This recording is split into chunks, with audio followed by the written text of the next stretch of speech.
ফিলিস্তিনের অবরুদ্ধ গাজা ভূখণ্ডের দিকে রওনা দেওয়া একটি আন্তর্জাতিক ত্রাণবাহী নৌবহরের ৩৯টি জাহাজ পূর্ব ভূমধ্যসাগরে আটকে দিয়েছে ইসরায়েলি নৌবাহিনী। তবে সেই বহরের বাকি জাহাজগুলো ইসরায়েলি বাধা উপেক্ষা করেই গাজার উপকূলের দিকে অগ্রসর হওয়া অব্যাহত রেখেছে। ত্রাণ বহরের উপর ইসরায়েলি বাহিনীর এমন সামরিক হস্তক্ষেপের তীব্র নিন্দা জানিয়েছে তুরস্ক। আঙ্কারায় দেওয়া এক বিবৃতিতে তুর্কি প্রেসিডেন্ট রিসেপ তাইয়েপ এরদোগান এই ঘটনাকে জলদস্যুতা হিসেবে আখ্যায়িত করেছেন। তিনি আন্তর্জাতিক সম্প্রদায়কে ইসরায়েলের এই বেআইনি কর্মকাণ্ডের বিরুদ্ধে অবিলম্বে কঠোর ব্যবস্থা নেওয়ার আহ্বান জানান। তুরস্কের পররাষ্ট্র মন্ত্রণালয় জানিয়েছে, তারা এই আন্তর্জাতিক বহরে থাকা তুর্কি নাগরিকদের নিরাপদ প্রত্যাবর্তন নিশ্চিত করতে সংশ্লিষ্ট অন্যান্য দেশের সঙ্গে যৌথভাবে প্রয়োজনীয় কূটনৈতিক পদক্ষেপ গ্রহণ করছে। ৩৯টি দেশের ৪২৬ জন অধিকার কর্মী নিয়ে মোট ৫৪টি জাহাজের এই বিশাল আন্তর্জাতিক ত্রাণ বহরটি গত বৃহস্পতিবার দক্ষিণ তুরস্কের একটি বন্দর থেকে গাজার উদ্দেশ্যে তৃতীয়বারের মতো রওনা হয়েছিল।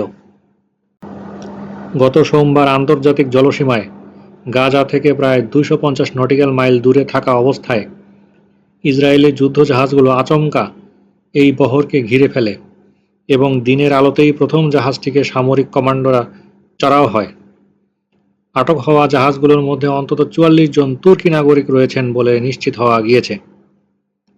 ইসরায়েলের পররাষ্ট্র মন্ত্রণালয় এই অভিযানকে একটি উস্কানি বলে দাবি করেছে এবং বহরে থাকা সবাইকে অবিলম্বে পথ পরিবর্তন করে ফিরে যাওয়ার নির্দেশ দিয়েছে। উল্লেখ্য, গ্লোবাল সুমুদ ফ্লোটিলার এটিই প্রথম প্রচেষ্টা নয়।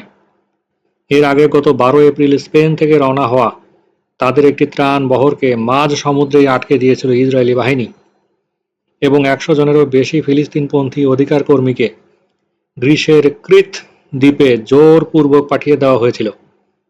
তারও আগে গত বছরের অক্টোবর মাসে এই একই সংগঠনের আরেকটি বড় ত্রাণ বহর মাঝপথেই আটকে দেয় ইসরায়েলি সামরিক বাহিনী এবং সেখান থেকে বিশ্বখ্যাত জলবায়ু আন্দোলনকর্মী গ্রেটা থনবার্গ সহ ৪৫০ জনেরও বেশি অংশগ্রহণকারীকে গ্রেপ্তার করা হয়েছিল। গত বছরের অক্টোবর মাসে আন্তর্জাতিক মধ্যস্থতায় গাজায় একটি যুদ্ধবিরতি চুক্তি অর্জিত হয়েছিল, যেখানে গাজায় পর্যাপ্ত মানবিক ত্রাণ সহায়তা পৌঁছানোর স্পষ্ট গ্যারান্টি দেওয়া হয়েছিল। কিন্তু ফিলিস্তিনি নাগরিক, আন্তর্জাতিক ত্রাণ সংস্থা এবং তুরস্ক সহ একাধিক দেশ অভিযোগ করেছে যে গাজায় বর্তমানে যে পরিমাণ রসদ পৌঁছাচ্ছে তা চাহিদার তুলনায় একেবারেই সামান্য। গাজায় ২০ লাখেরও বেশি মানুষের সিংহভাগই বর্তমানে বাস্তুচ্যুত হয়ে বোমায় বিধ্বস্ত বাড়িঘর কিংবা তাঁবুতে অত্যন্ত অমানবিক জীবনযাপন করছেন।